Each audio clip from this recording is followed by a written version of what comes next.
many years after Kratos unleashed holy hell on Greece and brought Olympus to its knees, he's living a quiet life in Midgard, aka Norse Earth, with his wife, Faye, and son, Atreus.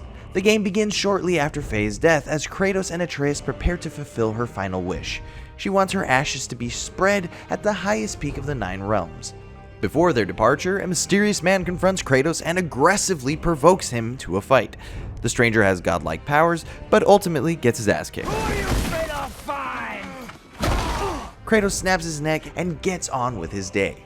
On their way to the highest peak, they encounter an impenetrable black mist that can only be overcome by the light of Alfheim. The Witch of the Woods helps them get the light by using the Bifrost, and they continue on their journey. At the peak of Midgard, they overhear a conversation between the supposedly dead stranger, Thor's sons Modi, Magni, and Mimir. I'm the greatest ambassador to the gods, the giants, and all the creatures of the 9 realms.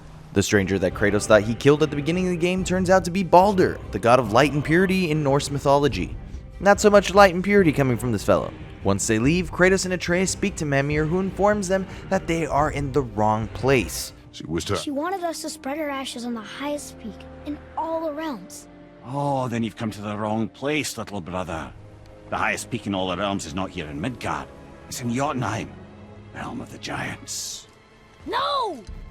Mimir offers to go with them as a guide to Jotunheim, but since he's been imprisoned in the tree for 109 years, he tells Kratos to cut off his head and have the witch in the woods reanimate it.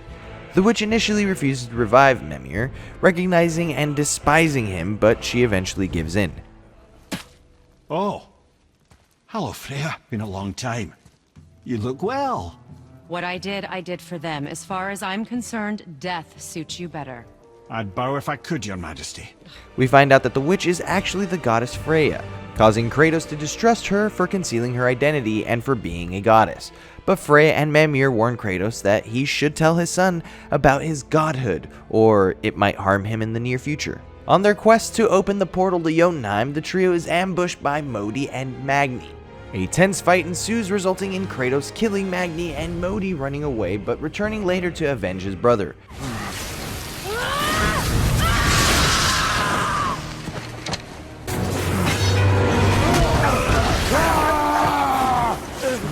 No!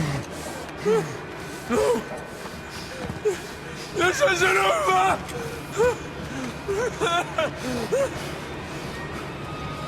Brother, the boy. Kratos rushes his son over to Freya to seek help, but she believes he fell ill from the mental contradiction of a god believing himself immortal. Will you help me? Of course. There is a rare ingredient found only in Helheim. The keeper that protects the Bridge of the Damned. I need its heart. The only problem?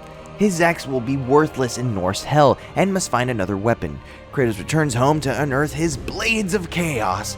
Being haunted by Athena along the way, he finishes his mission and kills the Keeper with the Blades of Chaos and brings the heart back to Freya. She cures Atreus of his illness and Kratos reveals to him his true nature.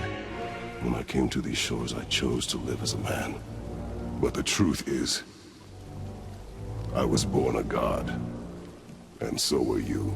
Atreus becomes cocky and begins to act out of character as he lets his godhood get in his head. Not yet. They encounter an injured Modi who was punished by his father, Thor, and Atreus kills him in cold blood against Kratos' command. What are you doing? This is a much better knife than Mother's.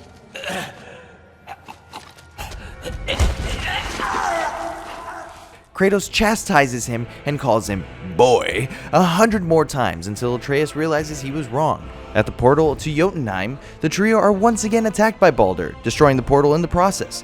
They discover that Baldur is Freya's son and is angry with her for taking away all his ability to feel pain. She just wants to protect him, and he just wants to enjoy sex with women. I can't taste. I can't smell. I can't even feel the temperature of this room. Feasting, drinking, women. Mimir remembers there is another entrance to Jotunheim, but they must find his other eye to remember it. The giant serpent has swallowed it, so they ask his permission to enter his body to retrieve it. After reclaiming the eye, they are once again attacked by Baldur. No! Atreus! You're bleeding. Breathe, boy. Breathe! Not my blood.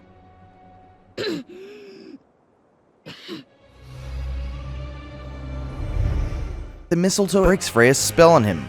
Baldur is ecstatic that he can feel again, but Kratos and Atreus get the upper hand in the battle. Kratos gives Baldur the opportunity to live, but Baldur turns all his anger to his mother, attempting to choke her to death.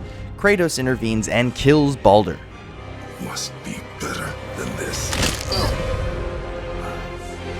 Freya is stricken with grief and swears vengeance on Kratos for killing her son, mocking him for not revealing his past to his son. Kratos tells Atreus all that he has done, killing all the Greek gods and even his own father Zeus. He tells Atreus that he needs to be better, that history doesn't have to repeat itself. They finally make it to Jotunheim, to the highest place in all the 9 realms. At the top, they find murals vaguely depicting their entire adventure. The giants had foreseen their journey, and it was revealed that Faye, Atreus' mother, was in fact a giant. Atreus also discovers from the mural that his mother originally named him Loki. Father and son complete their journey and spread Faye's ashes from the highest peak in the 9 realms. Once they return home, Atreus has a vision that years from now Thor will come to their home and confront them for what they have done.